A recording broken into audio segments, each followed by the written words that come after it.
저물었을 때에 아리마대의 부자 요셉이라는 사람이 왔으니 그도 예수의 제자라.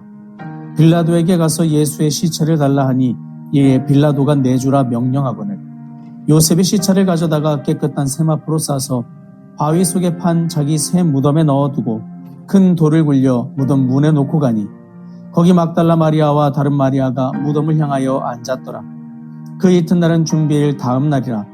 대제사장들과 바리새인들이 함께 빌라도에게 모여 이르되 주여 저 속이던 자가 살아있을 때에 말하되 내가 사흘 후에 다시 살아나리라 한 것을 우리가 기억하노니 그러므로 명령하여 그 무덤을 사흘까지 굳게 지키게 하소서.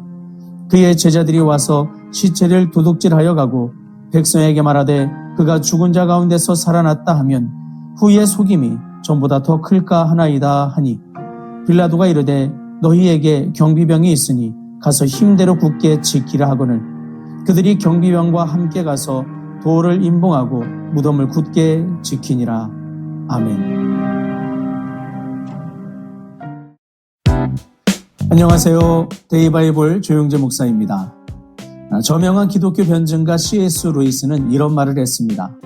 첫째 것을 먼저 두면 둘째 것도 따라오지만 둘째 것을 먼저 두면 둘 다 잃게 된다. 중요한 게 무엇인지 알지 못한 채 살아가는 삶의 위험을 말해주는 그런 표현입니다. 흥미로운 사실은 사람은 누구도 스스로 중요하지 않다고 생각하는 것을 먼저 두지 않는다는 점이죠. 누구나 자신이 보기에 중요한 것을 붙듭니다. 문제는 뭘까요? 정말 중요한 것이 무엇인지 모를 때라는 것입니다. 그럴 때 우리는 중요하지 않은 것을 붙들고 씨름하다가 정작 가장 중요한 것을 놓쳐버릴 수 있습니다. 그리고 이런 일은 우리의 삶에서 생각보다 자주 일어납니다. 신앙생활에서도 마찬가지죠. 세상의 가치와 분위기에 휩쓸려 무엇이 중요한지 무엇이 먼저인지 분별하지 못하면 엉뚱한 것을 붙들고 애쓰다가 결국 낭패를 경험할 수 있습니다. 오늘 본문에 바로 그런 모습들이 등장하는데요. 본문은 예수님께서 십자가에서 죽으신 이후의 일을 다루고 있습니다. 여기에는 서로 다른 마음과 선택을 가진 세 부류의 사람들이 등장하고 있는데요. 먼저 아리마대 요셉입니다. 본문은 그를 부자라고 소개합니다. 다른 복음서를 보면 그는 사내들인 공회원이었습니다. 당시 유대 사회에서 상당한 지위와 영향력을 가진 사람이었죠. 그런데 그런 사람이 빌라도에게 나아가서 십자가형을 받은 죄수의 시신을 달라고 요청합니다. 이것은 당대 매우 위험한 행동이었습니다. 당시 십자가형은 정치범이나 최악의 범죄자에게 내려지는 그런 극한의 형벌이었고 그래서 그 시신마저 모욕을 당하는 경우가 허다했습니다. 그런 시신을 정중하게 장례하려는 시도는 자칫 정치적으로 오해를 살 수 있는 일이었기 때문에 이건 매우 위험한 일이었다는 거죠. 게다가 사내들인 공회원 대부분은 자신들의 기득권과 자리를 지키는데 매우 민감한 사람들이었는데 요셉이 바로 그 공회원이었다는 거죠. 그렇다면 이것은 요셉에게 있어서 사회적 위치, 안전, 이는 모든 것에 위험이 매우 큰 일이라 그렇게 말할 수 있습니다. 그럼에도 요셉은 예수님의 시신을 가져다가 자신을 위해 준비해둔 깨끗한 새 무덤에 안치합니다. 그가 예수님의 부활을 알고 그렇게 했는지는 알 수가 없습니다. 그러나 우리가 한 가지 알 수 있는 것은 그의 행동은 결과적으로 예수님의 부활을 준비하는 행동이 되었다는 것입니다. 이사야 53장 9절에 이런 말씀이 있어요. 그는 부자의 묘실에 장사되었다.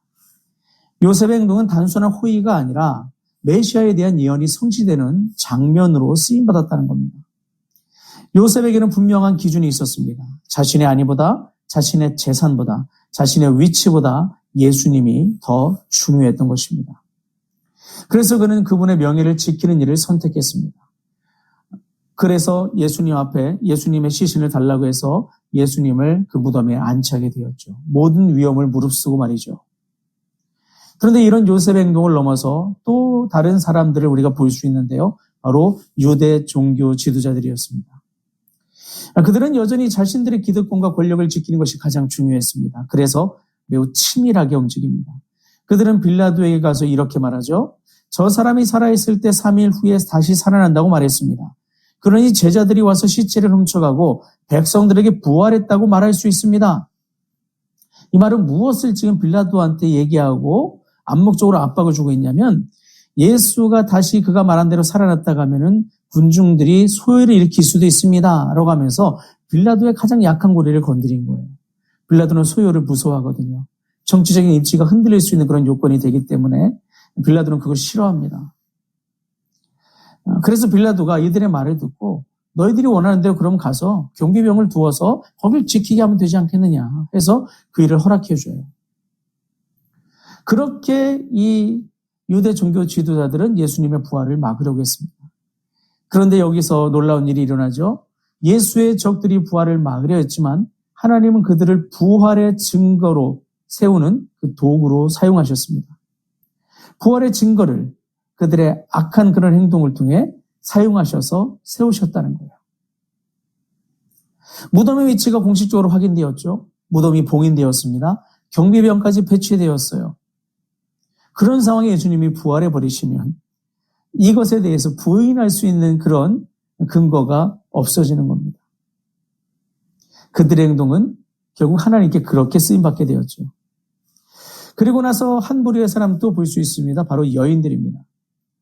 제자들조차 몸을 숨긴 상황에서 이 여인들은 골고다에서부터 무덤까지 예수님의 시신이 옮겨지는 길을 따라갔습니다. 그들은 예수님이 어디에 묻히시는지 끝까지 지켜봅니다. 물론 당시 사회에서 여성의 증언은 법적 효력이 약했습니다. 그런데 그런 여인들의 행동을 주님께서 기록하게 하셔서 오늘 우리를 위한 증인으로 세우고 계세요. 증언의 효력이 약할 뿐 그들이 직접 봤다는 것은 분명한 사실이 되기 때문에 당대에도 예수님의 죽음과 장례의 증인으로서 그들은 그 위치에 서 있을 수 있었던 겁니다. 여기서 우리는 한 가지 중요한 사실을 볼 수 있습니다. 세 부류의 사람은 각각 서로 다른 것을 중요하게 여겼습니다. 요셉은 예수님을 중요하게 여겼고요. 종교 지도자들은 권력을 중요하게 여겼습니다. 그리고 여인들은 예수님에 대한 사랑, 그 마음을 중요하게 여겼습니다. 그런데 하나님은 이 모든 상황 속에서 당신의 역사를 이루어 가셨다는 점이죠. 요셉의 행동을 통해 예수님이 부자의 묘실에 장사되는 예언이 이루어졌습니다. 종교 지도자들의 행동을 통해 부활의 증거가 더 분명하게 준비되었습니다. 여인들의 헌신을 통해서 예수님의 장례를 목격한 증인들이 세워졌습니다. 여기서 우리가 기억해야 할 중요한 진리가 있어요. 하나님은 모든 사람을 사용하신다는 겁니다. 그러나 같은 방식으로 사용하시지는 않는다는 것입니다. 어떤 사람은 하나님의 일을 기쁨으로 섬기는 도구가 됩니다. 어떤 사람은 하나님의 일을 막으려다가 결국 실패하는 도구가 되기도 합니다.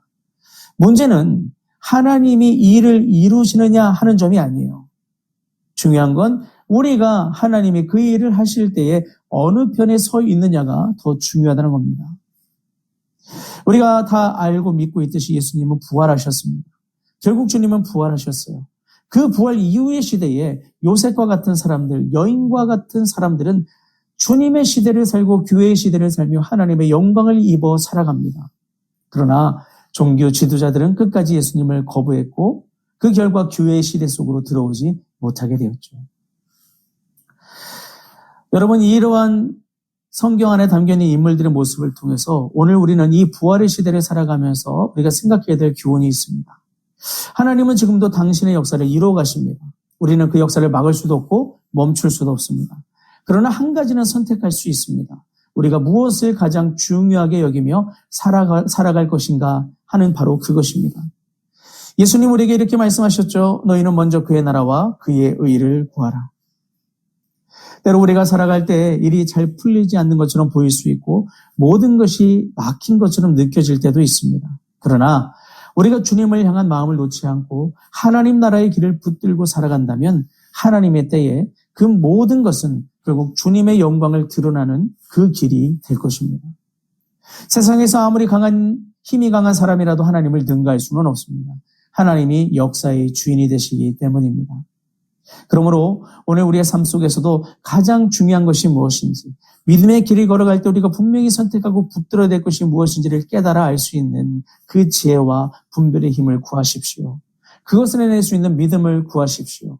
그럴 때에 오늘 우리는 주님의 부활의 영광을 힘입고 그 능력으로 이 시대를 살아가는 믿음의 길을 걷게 될 것입니다. 오늘 주님을 바라보며 내일 우리가 부활절을 맞이하게 되는데 이 부활의 시대 때 우리가 어떤 믿음의 길을 걸어가야 될지를 분명히 마음에 두시고 그런 마음으로 부활절을 준비하며 기다릴 수 있는 복된 한 날이 되기를 바랍니다. 그런 마음을 갖고 행하는 여러분에게 주님께서 주의 영광의 길을, 생명의 길을 펼치시고 열어주실 줄 믿습니다. 기도하시겠습니다. 좋으신 하나님 감사합니다. 오늘 말씀을 통해서 오늘 우리가 분명히 붙들고 가야 될 것이 무엇인지에 대해서 함께 생각해 보게 되었습니다. 모든 사람은 정말 중요한 것이 무엇인지 그것을 붙들고 살아가고 중요한 일을 먼저 하고자 합니다만 사람은 부족하기에 그렇지 않은 것을 중요한 것이라 여기고 착각해서 거기에 매진하다가 결국 낭패를 경험하는 수도 있음을 우리는 깨닫게 됩니다. 하나님 오늘 말씀 그대로 인생을 살아갈 때 예수 안에서 가장 중요한 것이 무엇인지를 깨닫고 그 일을 성령님의 지도하심과 이끄심에 따라 우리가 해나감을 통해서 하나님의 영광의 시절에 하나님의 은혜의 그때에 동참하고 참여하고 누리는 우리가 될 수 있도록 함께하여 주옵소서. 그 마음으로 올해 우리에게 주신 이 부활절을 소망하고 기다리고 나아가는 우리가 되게 하여 주옵소서. 주님께서 이 한 날을 그렇게 살 수 있도록 우리를 도우시고 새롭게 하시고 채우시고 고치시고 평강으로 채우실 것을 믿고 감사드릴 때 주 예수 그리스도의 이름으로 기도합니다. 아멘.